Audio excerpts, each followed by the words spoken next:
Вы смотрите «Парламентский вестник», в студии Туяра Харитонова. Здравствуйте! На этой неделе в ходе 12-го очередного пленарного заседания Якутского парламента под председательством спикера Петра Гоголева народные депутаты приняли в окончательном чтении закон о государственном бюджете республики на 3 предстоящих года. После первого чтения поступили федеральные средства. Это сумма 28,5 миллиардов рублей. Из них 15 миллиардов рублей – это дотация на выравнивание бюджетной обеспеченности. Это до распределения 30% дотаций, которые предусмотрены с федерального бюджета. Плюс получили на повышение заработной платы дотацию 2,5 миллиарда рублей. И надо отметить большую работу, плодотворную работу правительства республики, которая добилась субсидий на сумму 7,5 миллиардов рублей, притом это то, что касается в том числе онкоцентра, да, вот решение уже принято, 1,5 миллиарда рублей к нам уже поступили, 1 600 000 рублей поступило на сельское хозяйство, также по субвенции мы получили 2,5 миллиарда рублей. Тут вот еще раз надо отметить работу правительства, которые добились суммы по дотации на выравнивание, это выше, чем 2019 год на 4 миллиарда рублей. Мы, в принципе, не ожидали такой суммы. Желание было хотя бы получить уровень 2019 года, но, в общем-то, усилия нашего главы и правительства достигли своей цели, и мы получили на 4,5 миллиарда рублей выше. Также мы получили, вот, как я уже говорил, 2,5 миллиарда рублей на софинансирование, повышение заработной платы бюджетных работников.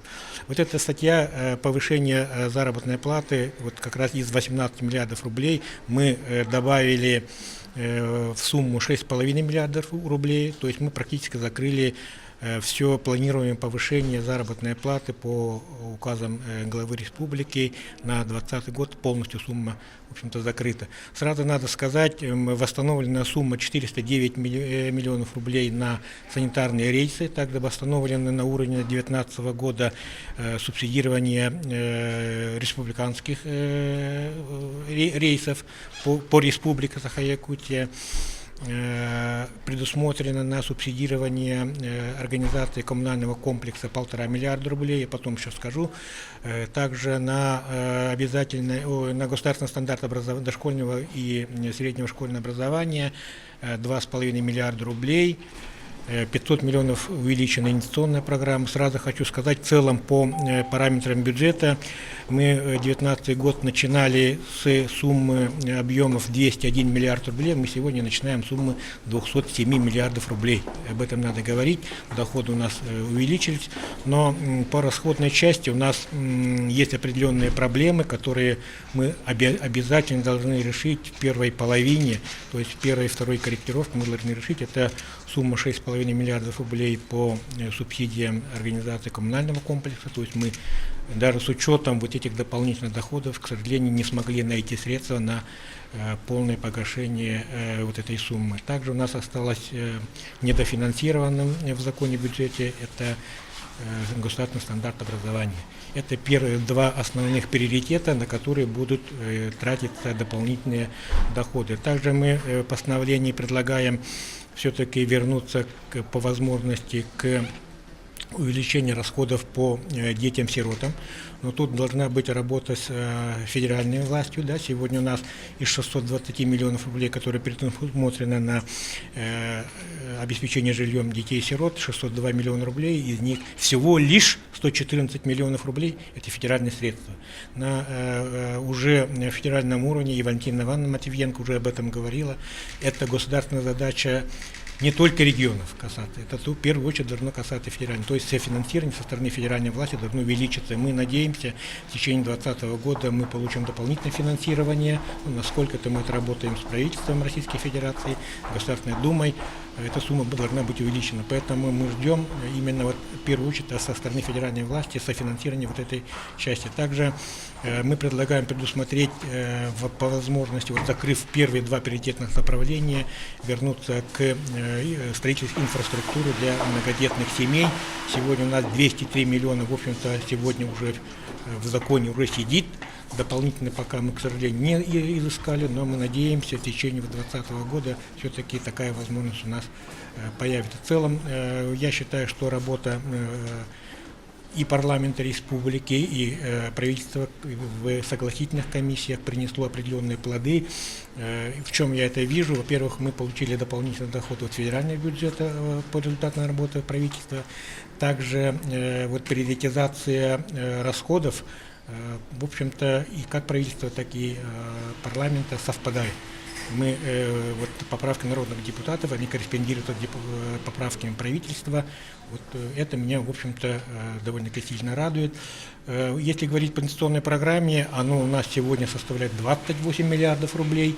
Помните, 2019 год мы закончили в сумме 25 миллиардов рублей, из них сумма из республиканского бюджета составляла 11 миллиардов рублей, а начинали мы республиканскую сумму от 7 миллиардов рублей. Сегодня мы уже начинаем сумму с 11 миллиардов рублей, хотя сегодня основное направление инвестиционной программы закончить те объекты, которые сегодня начаты. И отрадно говорить о том, что вот практически все те объекты, которые бюджетный комитет при принятии бюджета предлагал правительству решить, это школа в Кусюре, она сдала, да, в Булунском районе, вот северные школы, которые являются очень дорогими. Вот буквально через некоторое время закончится школа и будет сдана в Томторе Аймаконского улуса, также в Вилюйском районе будет сдана школа. И отрадно, что в этом году, в 2020 году, в инвестиционной программы мы добились, чтобы в Ивено-Батантайском районе Батагая-Алыта, вот как раз ту школу, которую депутаты продвигали в течение практически 5 лет, в этом году она уже предусмотрена на все 3 года с окончанием в 2022 году строительство данной школы. Также мы подняли на решение, и сегодня правительство с нами согласилось, это продолжение строительства больницы в городе Вилюйске. Это тоже как бы долгосрочное наше обязательство, и правительство пошло навстречу, и сегодня уже в бюджете республики, ну, по крайней мере, вот перед утверждением инвестиционной программы, они уже согласованы и включены. Поэтому хочу сказать, что в целом работа идет конструктивно, поэтому мы надеемся в 2020 году все-таки вот те проблемы, которые я уже обозначил, это субсидии организации коммунального комплекса и госстандарт образования, мы все-таки найдем доходы, дополнительные доходы и закроем эти проблемы.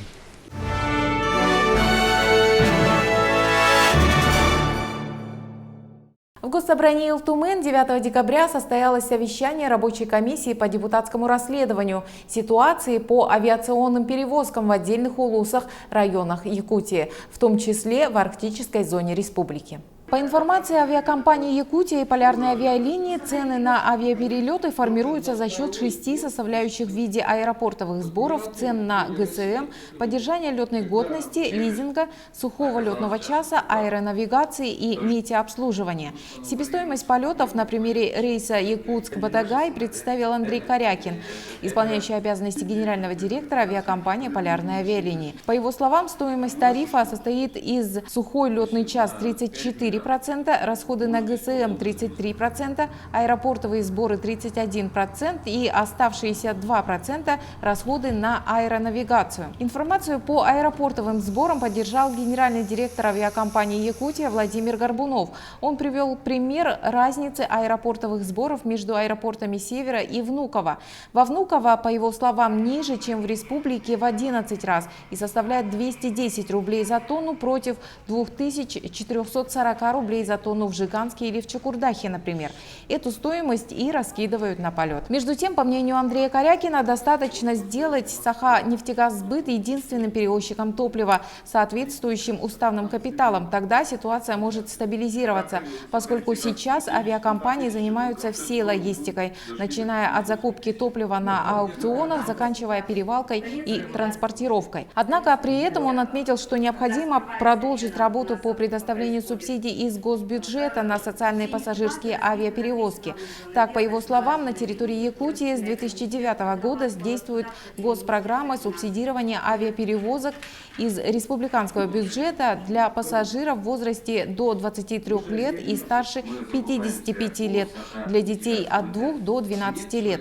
К примеру, в 2017 году данная республиканская инициатива была реализована для специальной категории пассажиров указанной возрастной категории со скидкой скидкой в 50%.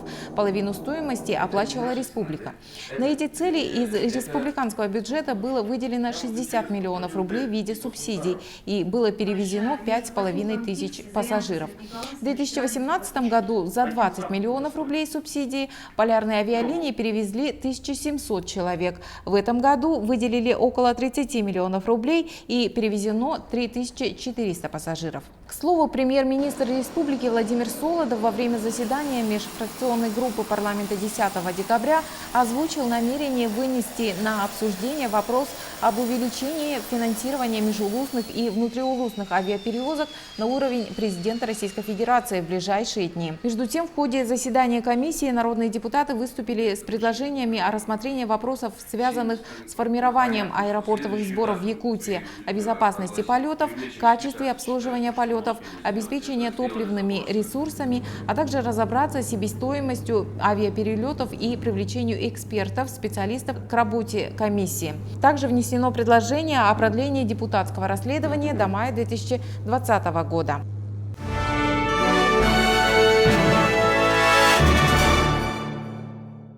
9 декабря состоялось торжественное вручение ключей участникам долевого строительства «Строймонтаж-2002», участие в котором приняла председатель Постоянного комитета Государственного собрания Илтумен по вопросам коренных малочисленных народов Севера и делам Арктики Елена Голомарева. 12-этажный жилой дом номер 4/2 на автостраде 50 лет октября на 389 квартир должны были сдать еще в 2016 году. Однако у компании-застройщика «Строймонтаж-2002» возникли финансовые трудности из-за падения спроса на жилье. Строительство остановилось на стадии завершения из-за долгов строительной компании перед ресурсоснабжающими организациями. Общая сумма долга составила порядка 48 миллионов рублей. С прошлого года Минстрой Республики и Управление Госстройжилнадзора оказали поддержку компании-застройщику и участникам долевого строительства. В итоге представители строительной компании смогли договориться о реструктуризации задолженности и получении разрешения на подключение объекта к сетям инженерно-технического обеспечения. 22 ноября этого года окружная администрация Якутска выдала разрешение на ввод дома в эксплуатацию.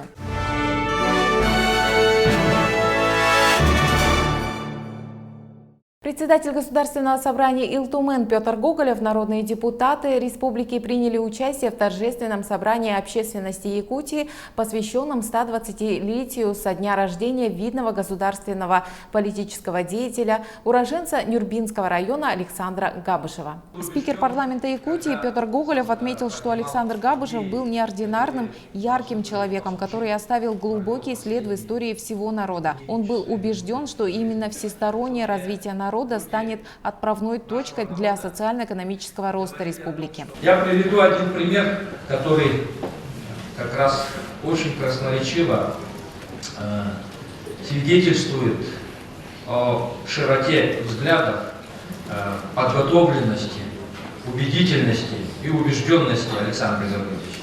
Будучи председателем Центрального исполнительного комитета Якутска АСС 7 февраля 1936 года, Александр Гаврилович выступил с докладом, посвященным экономической, социальной и культурной модернизации Якутской автономии. Это было на второй сессии ВЦИК 16-го созыва в Большом Кремлевском дворце. И на этой сессии принимали участие все высшие руководители страны, начиная с Иосифа Виссарионовича Сталина, заканчивая всеми руководителями Калининым, Молотовым, Ворошиловым, Буденным, Орджоникидзе и многими другими, которые были участниками судьбоносных решений в Советском Союзе. Впервые в истории высший орган власти страны заслушал обстоятельный и комплексный отчет о работе одной из национальных республик. По рекомендации сессии данный программный доклад стал практическим руководством на ближайшие 5 лет развития Якутской республики. Не только исходя из этого, можно сказать, что Александр Гаврилович был очень деятельный человек.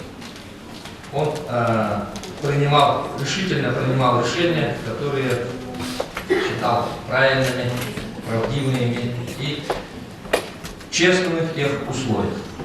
К сожалению, его жизнь, как и жизнь многих представителей якутского народа, Первая плеяда интеллигенции была прервана еще в рассвете жизненных сил и возможностей. Парламент Якутии ведет переговоры с Чукотским автономным округом, чтобы осенью 2020 года посетить город Певек, где захоронены видный государственный и общественный деятель Александр Габышев и участник установления советской власти в Якутии, один из основателей автономной Якутии Степан Аржаков. Благодарностью председателя Государственного собрания Илтумен награжден депутат Нюрбинского районного совета 6-го созыва, заместитель генерального директора Вилюй-Автодор Сергей Никифоров.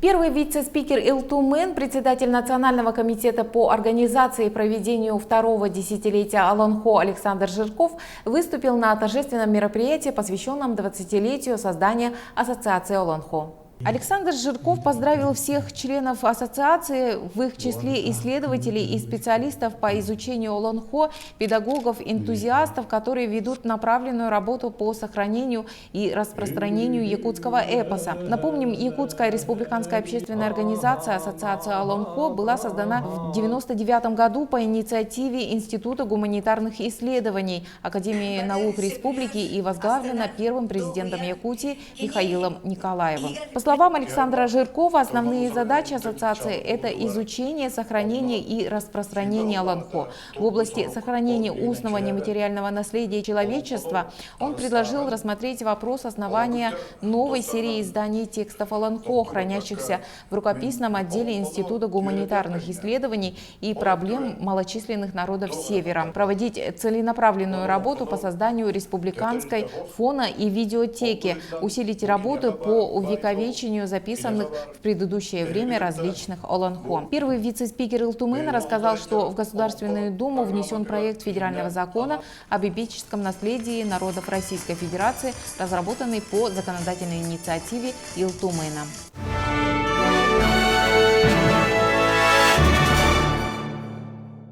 9 декабря в Илтумене состоялся круглый стол «Роль государственных деятелей уроженцев Нюрбинского района Республики Саха-Якутия в становлении и развитии государственности Якутии», посвященный 120-летию со дня рождения Александра Габышева, видного государственного и общественного деятеля, столетию со дня образования Якутской АССР. Вице-спикер Илтумен Антонина Григорьева отметила, что Нюрбинский район, как один из крупных агропромышленных районов, вносит весомый вклад в становление и развитие государственности республики и России в целом. Она проинформировала, что Александр Габышев, как многие представители национальной интеллигенции, не избежал трагических репрессий конца 30-х годов, и жизнь его оборвалась в одном из лагерей ГУЛАГа. С основным докладом выступил глава Нюрбинского района Алексей Иннокентьев. Он рассказал, как в 1934 году Александр Гаврилович был избран членом 13-го Всесоюзного съезда Советов и председателем Якутского исполнительного комитета. Габышев показал себя руководителем ленинского типа. Он жил только интересами партии и народа, сказал он. Народный депутат Феодосия Габушева выступила в поддержку инициативы районного совета депутатов Нюрбинского района по созданию сети музеев государственности. Участники круглого стола отметили, что наследие, оставленное государственными деятелями, уроженцами Нюрбинского района, составляют достояние республики и имеют непереходящее значение как одна из основ патриотического воспитания подрастающего поколения.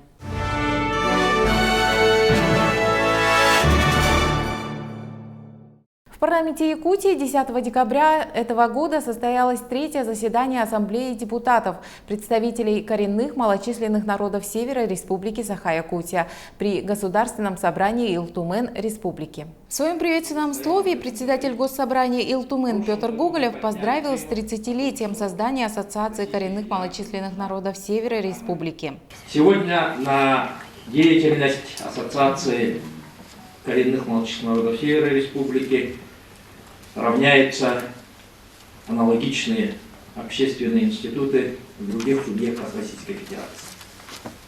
Сегодня в Республике Саха-Якутия ни один важный государственный документ не принимается при отсутствии согласования со стороны ассоциации. Многие из вас являются активными участниками, членами Ассоциации коренных малочисленных народов Севера. Я убежден, что ассоциация, отмечая свое 30-летие, наметит для себя особые задачи, которые созвучны тем важным стратегическим направлениям, поставленным на уровне всей Российской Федерации и в Республике Саха-Якутия. Я уверен, что национальные цели и задачи найдут у вас в ваших сердцах, умах, помыслах свое продолжение, преломление таким расчетом, каким они и реализовывались все 30 лет, а именно во благо жителей Республики Саха-Якутия, защиту интересов коренных малочисленных народов Севера. Петр Гоголев подчеркнул, что Республика Саха-Якутия является признанным лидером в отстаивании прав и интересов коренного населения Севера в решении проблем социально-экономического и культурного развития. Он отметил, что Ассамблея является площадкой для обсуждения инициатив с целью их дальнейшей реализации в законотворческой деятельности. Также участников поздравил президент Ассоциации коренных малочисленных народов Севера Республики Андрей Кривошапкин. С докладом о родовых общинах и традиционных видах хозяйствования выступила председатель Ассамблеи депутатов, представителей коренных малочисленных народов Севера Республики Елена Голомарева.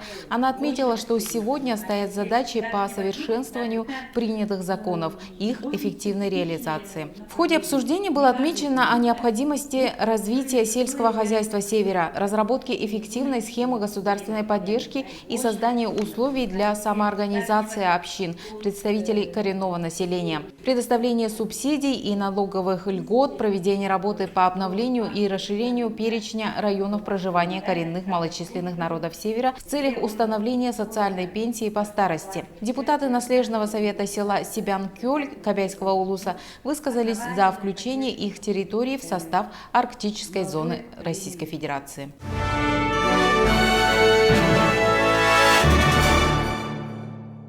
Все главные новости и материалы о работе якутского парламента смотрите на сайте iltumen.ru. Вы смотрели «Парламентский вестник». Всего доброго!